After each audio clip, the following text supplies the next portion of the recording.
আসসালামু আলাইকুম। কেমন আছেন সবাই? আশা করি সবাই ভালো আছেন। আজকে দেখাবো পাসপোর্ট সাইজ ছবি রূপান্তরিত করতে কোন ধাপগুলো পার করলে ছবিটা আপনি সুন্দর করতে পারবেন এবং কি প্রফেশনাল মানের এডিট করে নিতে পারবেন সেটি এখানে দেখিয়ে দিব। আমার ডিসপ্লে যে ছবিটা দেখতে পাচ্ছেন এটা কিন্তু একটি ক্যামেরায় একটি ছবি তোলা। এটা কিন্তু কোনো কাজ করা হয়নি এবং কি অনেক ধরনের হাই কোয়ালিটির লাইট ইফেক্টও কিন্তু এখানে ব্যবহার করা হয়নি। আমি নরমালি ছবিটা তুলেছি যে ছবিটা কিভাবে প্রফেশনাল মানে এডিট করতে পারেন নরমাল ভাবে ছবি তোলার পরেও। প্রথমে ছবিটা আপনি যে ওপেন করবেন, ওপেন করার পরে এখানে একটি লেয়ার আপনি করে নেবেন, সেটা হলো duplicate layer. Control J button press করে একটি লেয়ার করে নিতে পারেন এবং কি মাউসের রাইট বাটন ক্লিক করে এখানে ডুপ্লিকেট লেয়ার আছে এটা কিন্তু আপনি করে নিতে পারেন। এখন প্রথমে ছবিটার প্রথম ধাপ হলো ছবিটিকে একটু কার্ভসটা একটু বাড়াতে হবে এবং একটু ফর্সা করতে হবে। ফর্সা করার জন্য আমরা কন্ট্রোল এম বাটন প্রেস না করে এখানে ব্লান্ডিং মোড চেঞ্জ করে দিয়ে ছবিটাকে আমরা একটু ফর্সা করে নেব। ফর্সা করার জন্য এখানে ব্লান্ডিং মোড চেঞ্জ করে দিয়ে এখানে স্ক্রিন করে দিব। আমি স্ক্রিন করে দিলে দেখুন একটি ক্লিকে ছবিতে যতটুক পরিমাণ কার্ভসটা দরকার ততটুক পরিমাণ কার্ভস কিন্তু এখানে বেড়ে গিয়েছে, দেখতে পাচ্ছেন। কোনো জায়গায় লাইট ইফেক্ট কোনোটাই কিন্তু কম বেশি হয়নি। এখন দুটি লেয়ার আমি এক করে নেব কন্ট্রোল ই বাটন প্রেস করে দিয়ে। এখন ছবিটাকে আপনার একটু স্মুথ করে নিতে হবে। এখানে আমি আরেকটি লেয়ার করে নিব কন্ট্রোল জে বাটন প্রেস করে।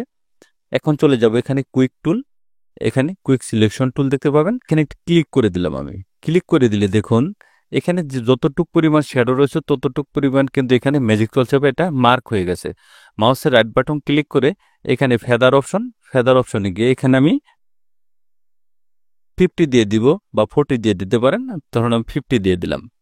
এখন কন্ট্রোল এম বাটন প্রেস করে দিয়ে এটা কাজটা একটু হালকা একটু আপনি এখান থেকে একটু বাড়িয়ে দিবেন। বাড়িয়ে দিলে দেখুন বাড়িয়ে দিলাম। এখন সিলেক্টে ওঠার জন্য কন্ট্রোল ডি বাটন প্রেস করে দিব। এখন দেখুন এখানে যে বেশ কিছু শ্যাডো ছিল সেগুলো কিন্তু এখান থেকে উঠে গিয়েছে এবং কি ছবিটা কিন্তু একটা অন্যরকম একটা ফিলে চলে আসছে। এখানে দেখতে পাচ্ছেন দুটি লেয়ার আমি এক করে নিচ্ছি, আবার কন্ট্রোল এই বাটন প্রেস করে দিই। ডুপ্লিকেট লেয়ার করে কাজ করলে সুবিধা হয় সেটা হলো কোনো কিছু আপনি যদি অতিক্রম করে ফেলেন বা ভুল করে ফেলেন সেটা আপনার পুনরবস্থায় ফিরে আসবেন এবং শুরুর থেকে কাজটা আপনাকে করতে হবে না। এই জন্য ডুপ্লিকেট লেয়ার করে কাজ করলে সবচেয়ে ভালো। এখন ছবিটাকে আমি স্মুথ করব। স্মুথ করার জন্য আমি একটু এখানে প্লাগ উইন ব্যবহার করছি। প্লাগ উইন অ্যাকশনস ফাইল আমি একটি প্লে করে দিচ্ছি। এটা একটু বেশি হয়ে গেছে, সেক্ষেত্রে আমি এখান থেকে একটু কমিয়ে দিব। আমি একটু কমিয়ে দিলাম, ওকে করে দিচ্ছি। একটু প্রসেসিং হবে এখানে, একটু সফট করে দিচ্ছি, ওকে করে দিলাম। কন্টিনিউতে ক্লিক করে দিলাম। এখানে প্রতিটা ধাপ কিন্তু এখানে অনুসরণ করবেন। দেখুন প্রতিটা ধাপ কিন্তু কতগুলা ধাপে কিন্তু কাজটাকে এখানে অ্যাকশনস ফাইলটা তৈরি করতে হয়েছে। এখন আমি এখানে যদি ছবিটা আমি ঘষি তাহলে দেখুন ছবিটা কিন্তু অনেকটা স্মুথ হয়ে যাবে। এখান থেকে আমি কিন্তু এআই ব্যবহার করলাম না, আমি ম্যানুয়ালি যে কাজ করবেন সেটাই আমি এখানে দেখিয়ে দিচ্ছি। ম্যানুয়ালি কিভাবে ছবিটাকে আপনি স্মুথ করতে পারবেন। এখানে যদি আপনি কম বেশি মনে করেন তাহলে এখান থেকে একটু ফিলটা আপনি হালকা একটু একটু এখান থেকে অপাসিটি বা ফিল আপনি একটু কমিয়ে দিতে পারেন। সবটি লেয়ার এক করবো কন্ট্রোল ই বাটন প্রেস করে দিয়ে। দেখুন সাধারণ একটি কাজেই কিন্তু ছবিটা অনেকটা স্মুথ হয়েছে। এটা আমি এআই দিয়ে করলে আরো কিন্তু সুন্দর করে নিতে পারবেন। এখন এটা ব্যাকগ্রাউন্ডটা রিমুভ করব। ব্যাকগ্রাউন্ড রিমুভ করা চলে যাব সিলেক্টে, এখানে সাবজেক্টে ক্লিক করে দেব।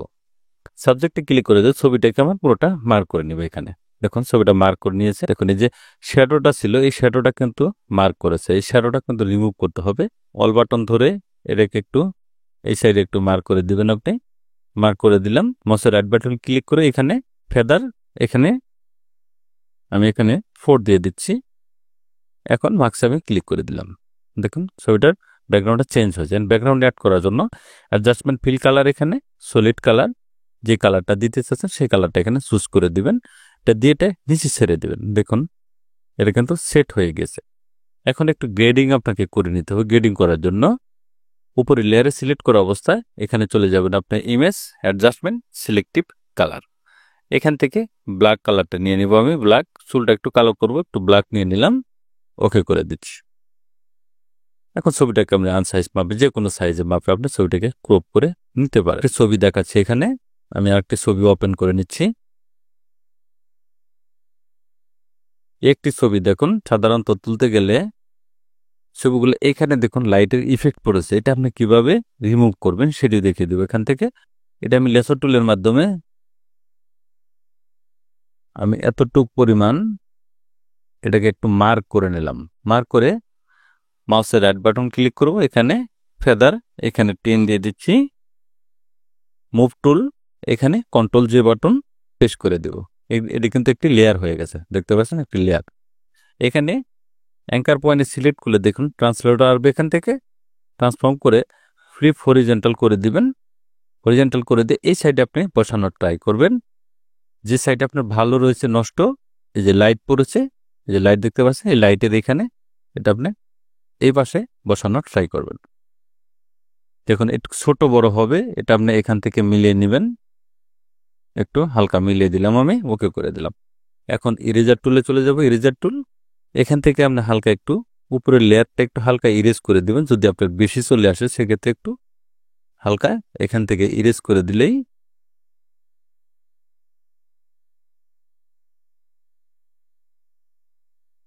আমি একটু ইরেজ করে দিচ্ছি হালকা এখান থেকে। দুটি লেয়ার এক করে নিচ্ছি, কন্ট্রোল ই বাটন প্রেস করে দেয়। দেখুন এটা কিন্তু এখন এপাশে বসে গেছে। এখন কিন্তু লাইটের ইফেক্টটা কিন্তু এখান থেকে চলে গেছে। একটু লেয়ার করবেন, কন্ট্রোল জে বাটন প্রেস করে এখানে ব্লান্ডিং মোড চেঞ্জ করে এটাকে স্ক্যান করে দিবেন। দেখুন ছবিটা অটোমেটিক্যালি ফর্সা হয়ে যাবে। ইমেজ অ্যাডজাস্টমেন্ট, এখানে ব্রাইটনেস কন্ট্রাস্ট হালকা একটু এদিকে বাড়িয়ে দিবেন, একটু এদিকে বাড়িয়ে দিয়ে ছবিটা একটু চকচকে আসবে। কন্ট্রোল এল, একটু লেভেলটা ঠিক করে দিবেন এখান থেকে ন্যাচারাল কালারটা আনার জন্য। ন্যাচারাল কালারটা কিন্তু এখানে চলে এসেছে।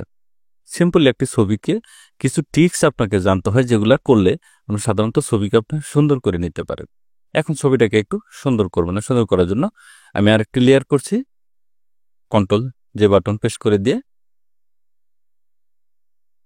এখন চলে যাব আমি ব্রাশ টুলে। এখানে ব্রাশ টুলে গিয়ে একটি সফট ব্রাশ রয়েছে, এখানে আমি এখানে ফিল্টার অপাসিটি আমি একটু কমিয়ে দেবো। এখান থেকে কিবোর্ডের ওয়াল বাটন ধরে আমি এই কালারটা এখান থেকে নিয়ে নেব, হালকা আমি এখানে ঘষে ছবিটাকে একটু সুন্দর করে নেব। আমি আগে প্লাগ ইন ব্যবহার করেছিলাম, এখন আমি ব্রাশ টুলের মাধ্যমে ছবিটাকে একটু স্মুথ করে দেখাচ্ছি।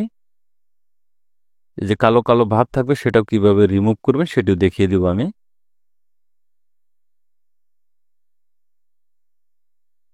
প্রোডাক্টটা হালকা একটু ঘষে নেবেন, যে কালারটা একটু শ্যাডো ভাব রয়েছে সেটাকে রিমুভ করার জন্য।